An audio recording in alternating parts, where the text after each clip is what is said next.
Good morning, everyone. As ma'am already said, my name is Dibyajoti Gogoi. Actually, I was the student of RGNIYD for the batch of 2014 to 16. And always it's a pleasure to come again to the institute and present something, whatever we have learned as of now. So it's a great pleasure and honored that I'm getting a chance to share my experience, whatever I have learned as of now. And along with me, Vaishnavi KSN, she's my friend and colleague who will be also we both together prepared this paper and we'll be presenting together only. So as you can say, title of the paper is Reimaging Village Economy from the Lens of Rural Youth. Okay. So from the first slide, you can see the picture of a young woman, okay, who is preparing very beautiful, tasty dishes of some chicken item, and she's actually from the very remote villages of Kerala, and she's selling these dishes at the state of Delhi. Okay, so and my paper will be talking about this journey of this kind of young woman who is from the very remote villages of rural India and how they are contributing to the rural economy. Before that, I would like to share some of the some of the brief background about who we are actually. As ma'am already said, I'm from Kudumba, Shree, NRO. Kudumba, Shree is a Kerala State Poverty Reduction Mission of Govt.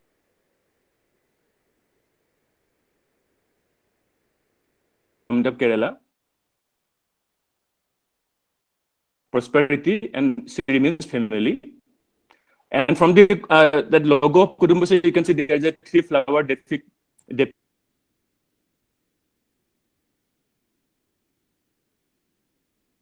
empowerment, one is women empowerment. So Kudumba, like we have an of women group, and outside the Kerala, Kudumba it's in Kerala-based organization, government of Kerala. So outside the Kerala also we have a partnership with different states. As of now, we have partnership with 23 states along with one union territory, and we are running different projects around the country, across the country in different kind of government and central government and state government sponsored schemes. What is our scope of work actually? We usually support NRLM, National Rural Livelihood Mission, and State Rural Livelihood Mission in nurturing rural entrepreneurship model through the SSG leadership. So this is our broader scope of work. So next, we'd like to discuss why we have chosen this topic, that reimaging the village economy for the rural youth. Through this paper, we'd like to highlight some of the status of rural youth, what is the present scenario of rural youth, and what is the challenges and obstruction they are facing at the rural or villages, and what are the livelihoods choices they are making, and what are the challenges they are facing in their livelihood choices they have made.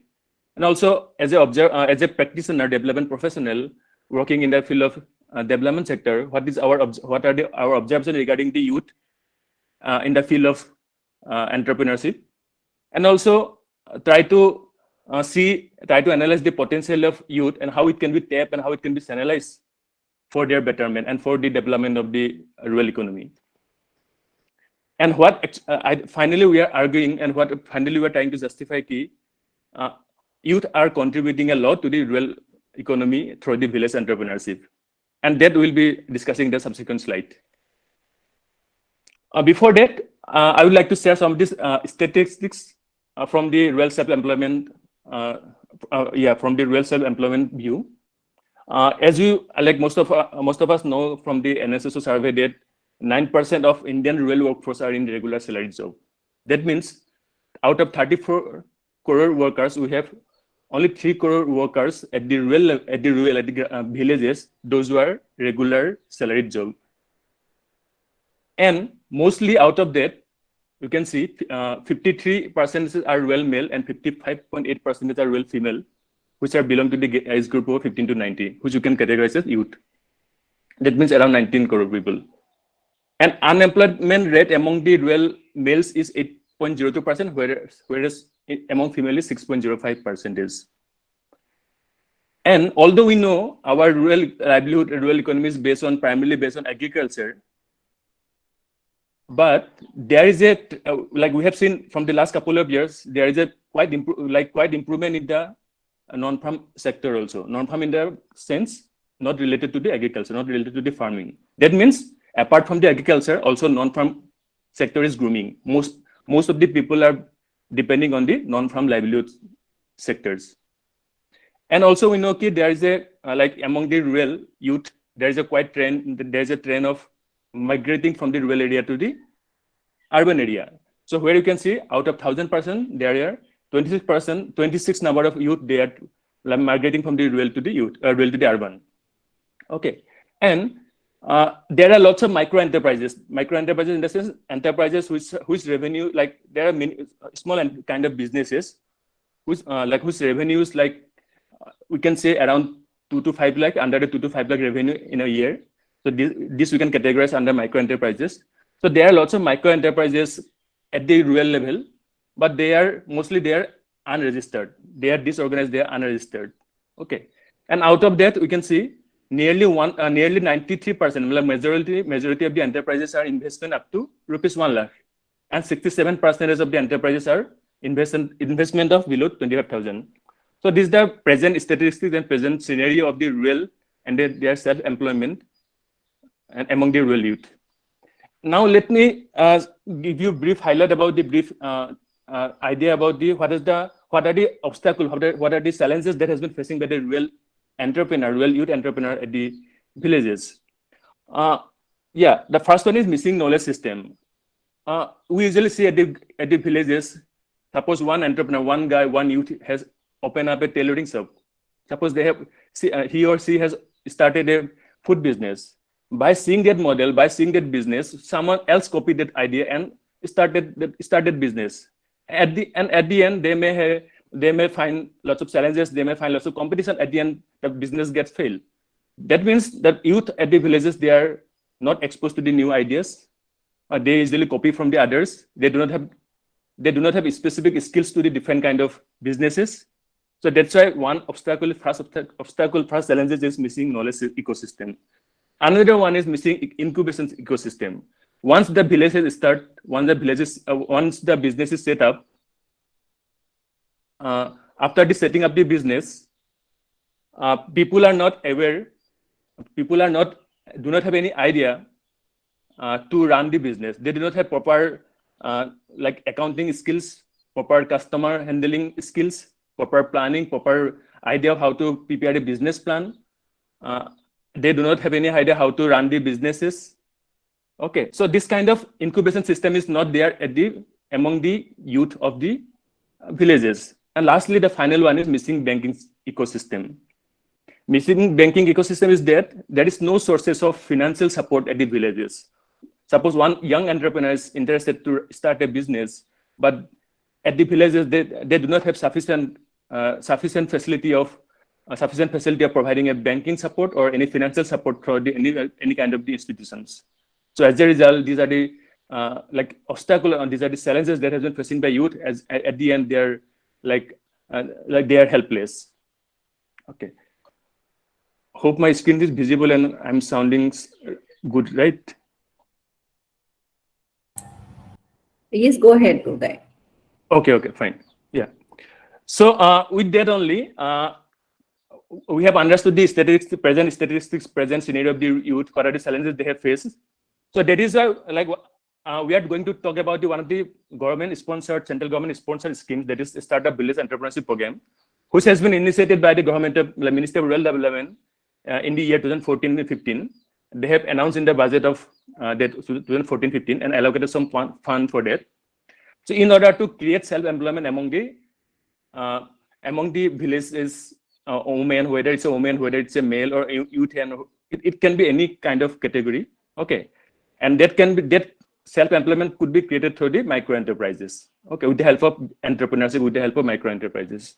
So this is a central government sponsored scheme. Then how our study is going ahead, what we have done. So we have selected 5 different blocks from 5 different states.